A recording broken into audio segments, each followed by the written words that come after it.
If you're new here, I'm Sai. I know basically nothing about Warhammer 40,000. My mate Jay is the expert. I am very much not the expert.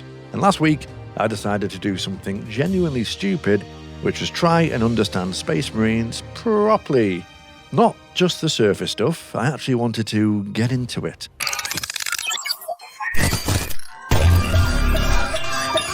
I thought I knew enough. Big lads, power armour, hit things very hard, loyal to the Emperor, dies heroically, and job done.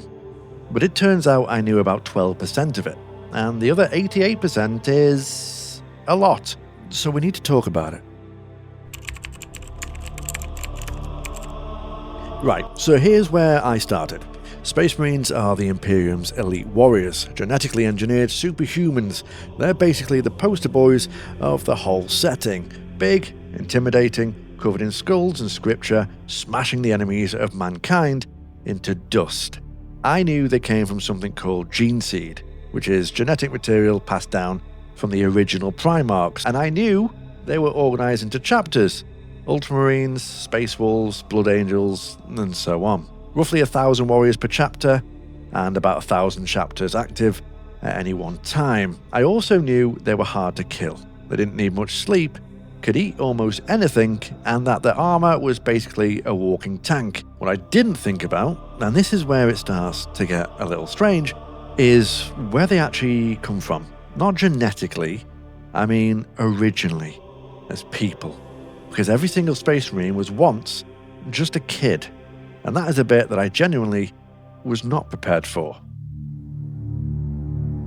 So here's the thing.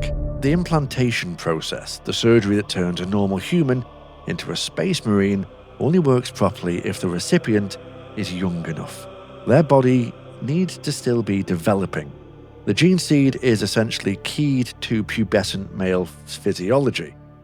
If you're too old or too mature, the implants probably won't take correctly, which means chapters aren't walking into barracks and recruiting grown-ass soldiers. They're looking for kids, adolescents, teenagers at the oldest, in many cases even younger than that, and the places they're recruiting from, not exactly peaceful nurseries. Feral worlds, planets where people are still living in tribes, fighting with primitive weapons, surviving in genuinely brutal conditions, are considered ideal recruiting grounds. Hive worlds too, especially the lower levels, where the gangs live, because what you want, apparently, is someone who has already been forged by violence and survival before the chapter even gets involved. The law specifically notes that one of the most valued traits in a potential recruit is aggression and a psychotic level of killer instinct. I want to be very clear, that is a direct quote from the source material.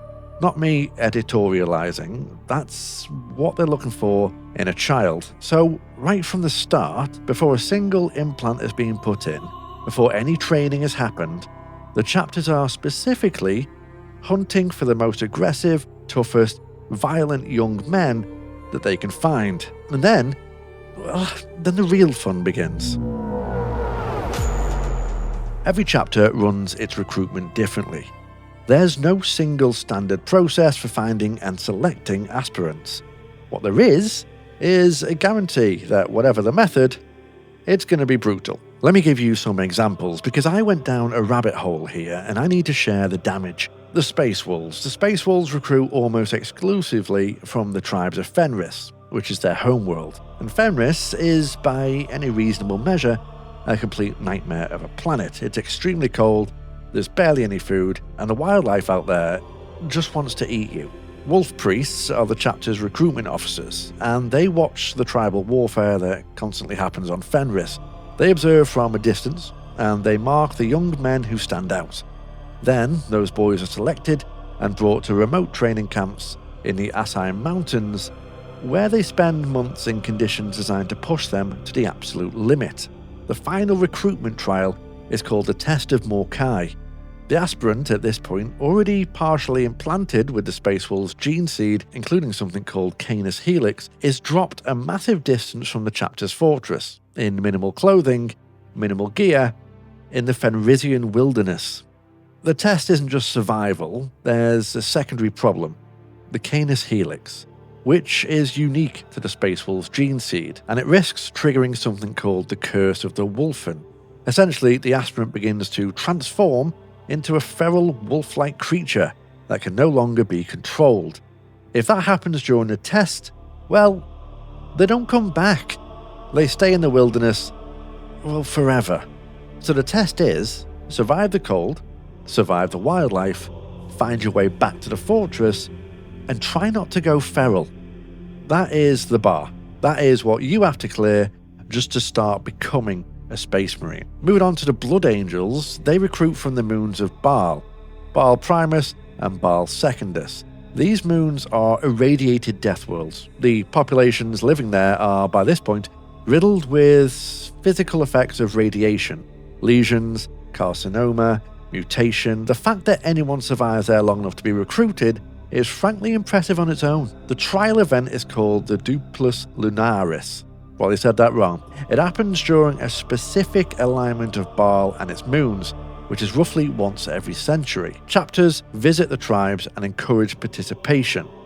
On Baal Secundus, the aspirants must travel to a place called Angel's Fall, which is where the Primarch Sanguinius himself was supposedly found as an infant. To get there, they have to cross a vast, hostile desert and navigate a series of canyons. The canyons are full of fire scorpions and something called thirst water, which I assume is as bad as it sounds. Many aspirants just die making it to Angel's Fall. Those who survive are genetically screened. Most are rejected at this point. The ones who pass move on to the place of challenge. Force march there with no room for failure. Any aspirant who fails at this next stage is told they will never leave the facility. They'll either die in the remaining trials or spend the rest of their life there as a guard. Those who make it, though, often fewer than 50 from what started as hundreds, are finally flown to the Blood Angels fortress on Baal itself, where they must sit in a chapel, without food, without water, and without sleep for 72 hours. If you fall asleep, you are removed and never seen again. And if you survive that, only then do you drink from the Red Grail, a chalice the lore describes as containing the blood of Sanguinius himself, which of course is the Blood Angel's Primarch. You drink it, you fall into a deep sleep, and the actual surgical implantation begins, from hundreds of hopefuls, often down to a handful of survivors. Now, the Dark Angels are different again. The Dark Angels are fleet-based, so they don't have a fixed homeworld anymore, which means they recruit across multiple worlds. A representative from the chapter visits each recruiting world roughly once in a normal human lifetime. They take the strongest young people from the population, strength, agility, stamina, tested through contests. Then an apothecary screens them for biological compatibility with the gene seed. Those who fail the biological test or who show weakness of will, well, yeah, they're euthanized. They're not sent home, they're not turned away, they get euthanized. I had to read that twice because you fail the medical screening for a job you didn't even apply for, and that's it for you. The Black Templars are slightly different, because it's worth mentioning these lads, because their recruitment process is unusual in a different way. The Black Templars are permanently crusading.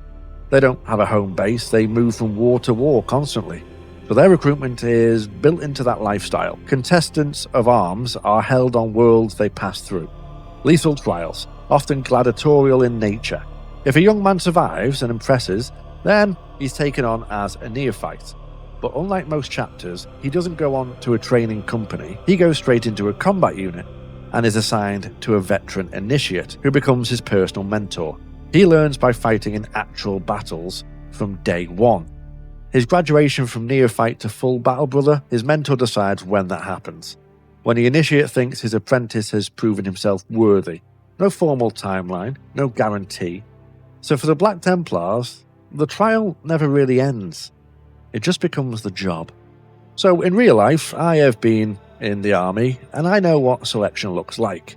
I know what it means to be pushed to your limits to see what you're made of. But sitting here reading through all this, what kept striking me is the age of the people going through it. These aren't adults making an informed career choice. These are kids, some barely into their teens, taken from tribal worlds, death worlds, hive gangs, and taken from their families and then from the communities from whatever version of a normal life they may have had, and they're put through this process, specifically designed to break most of them. And that's before the surgery even starts, before the 19 or more implants that physically rebuild them from the inside out over years, before the hypno-conditioning that rewires their psychology, before they become, as the law puts it, barely human at all. The law is actually quite honest about what this produces. Space Marines. It says often look at ordinary humans, the people they were supposedly created to protect, with something between pity and contempt. They call them mortals. They see normal human emotions as weaknesses that have been purged from them. And in many ways, those emotions have been purged, because the process of making them started when they were young enough that there wasn't much of a life to leave behind. It was a lot easier to overwrite, and that's the part that got me. It's not just that the training is brutal, it's that it has to start early, specifically because it's easier to shape someone before they fully become a person. The Imperium doesn't recruit men and make them soldiers.